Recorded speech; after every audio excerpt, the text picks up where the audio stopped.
महाराष्ट्र चुनाव में मौलाना सज्जाद नुमानी का ऐलान। महाविकास अघाड़ी के 269 उम्मीदवारों का समर्थन। आपको बता दें कि उन्होंने कहा कि अपने लोगों से कहेंगे कि उनको ही वोट दें। All India personal law board के प्रवक्ता है नुमानी। मराठा ओबीसी के 117 उम्मीदवारों को समर्थन की बात भी कही गई है। वहीं 23 मुस्लिम उम्मीदवारों को भी हमारा सपोर्ट है। समर्थन से पहले अलीमा बोर्ड ने ये शर्त रखी थी, महाविकास अघाड़ी को 17 मांगों वाला पत्र जो है वो भेजा था।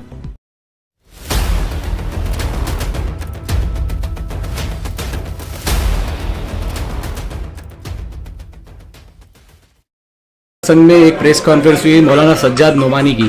उन्होंने एमवी के उम्मीदवारों की हिमायत का ऐलान किया, क्या कहेंगे? अस्सलाम वालेकुम।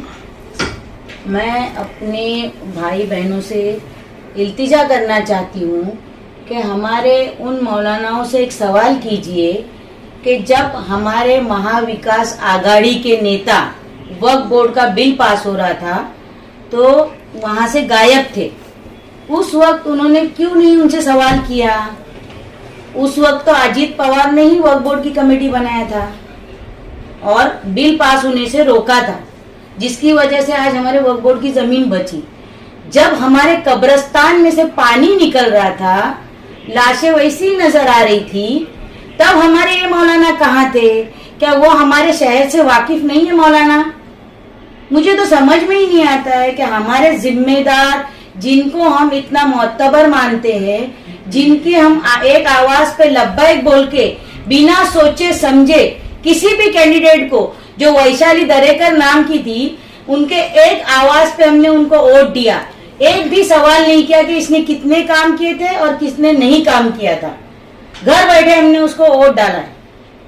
उसके बावजूद आज क्या वो मौलाना की जिम्मेदारी नहीं थी कि आज टोरेंट से हमारे कितने माँ बहनें परेशान हैं? आज कितने लोगों का घर खर्च, कितने लोगों के खाने को तकलीफ हो रही है, कितने लोगों के घरों में खाने की प्रॉब्लम हो रही है, फाका चल रहा है। क्या उनको ये सब नहीं दिखाई दे रहा है? आज नशा तो इस कदर आम हो गया है कि हमारी माँ बहनें उसकी वजह से परेशान हो रही है। हाँ, हमारे बच्चे आज किस मतलब दर्जे पे कहाँ जा रहे? आज हमारे बच्चों को टीचरें नहीं थी टीएमसी स्कूलों में। हमारी स्कूलें ग्राम पंचायत जैसी दिखाई दे रही है। उस वक्त ये मौलानाओं को दर्द नहीं आया हमारा? उस वक्त इनकी ये कहाँ थे सब?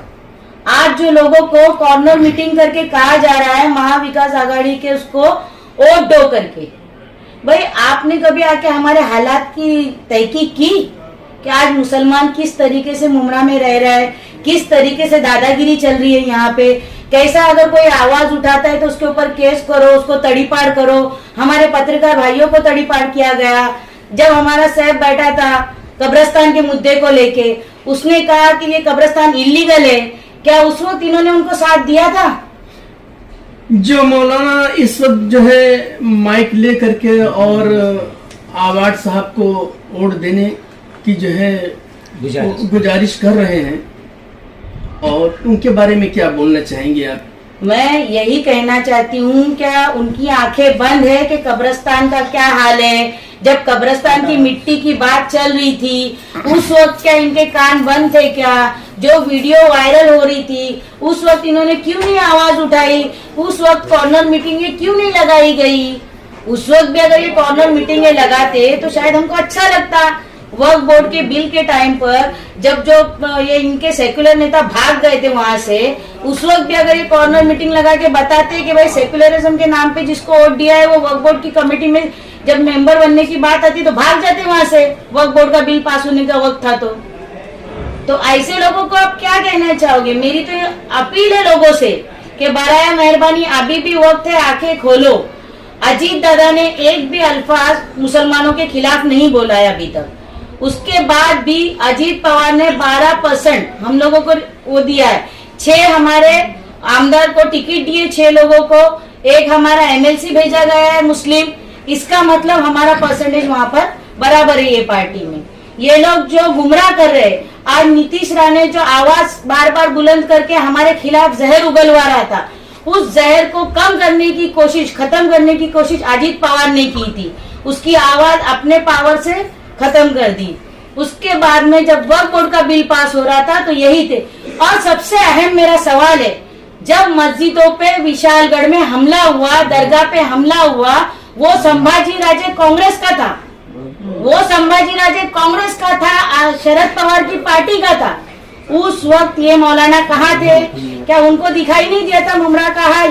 कि उस वक्त उनको समझा नहीं था कि हमारे मस्जिदों पे, हमारे दरगाहों पे हमला करने वाला संभाजी राजे ये कांग्रेस का है, ये शरद पवार पार्टी का है? क्या इन्होंने जाके शरद पवार से सवाल किए थे कि तुम्हारे पार्टी के लोग हमारे मस्जिद दरगाहों पे हमला क्यों करते?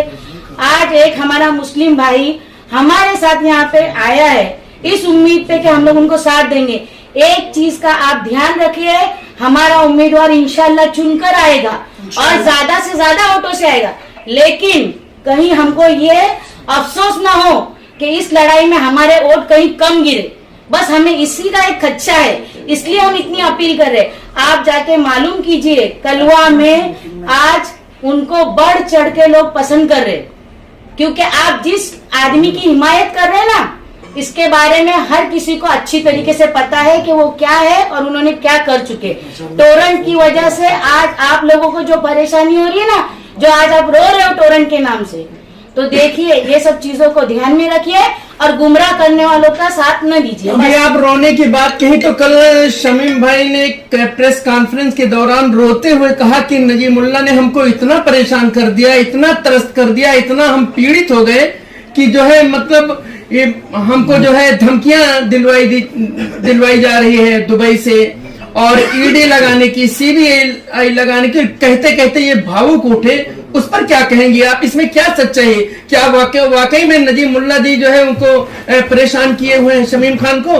देखिए, मैं आप लोगों के जरिए से एक चीज बताना चाहती हूँ शहर को कि ये तो लीगल बिल्डिंग बना रहे, इन्होंने तो कोई जमीन का घपला किया ही नहीं है। ये तो खुली किताब की तरह चिल्ला चिल्ला के कहते रहते कि हम सही है, हम सही है, फिर इनको आज रोने की क्या जरूरत है? और नजीमुल्लाह इनको डरा रहा है। ये आपको कई बात हजम हो रही है क्या? आज तक नजीमुल्लाह साहब ने किसी भी लोगों को जोर जबरदस्ती से गाड़ी में बिठा के ले जाके मारा है क्या? किसी को कहा है क्या कि मैं तेरा मंदिर लूंगा?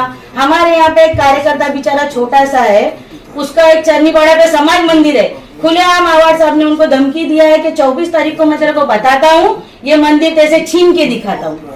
इस तरीके से हरकत कौन कर रहा है? आपको क्या लगता है आज कहीं ना कहीं इनकी जमीन सरकी हुई दिखाई दे रही है?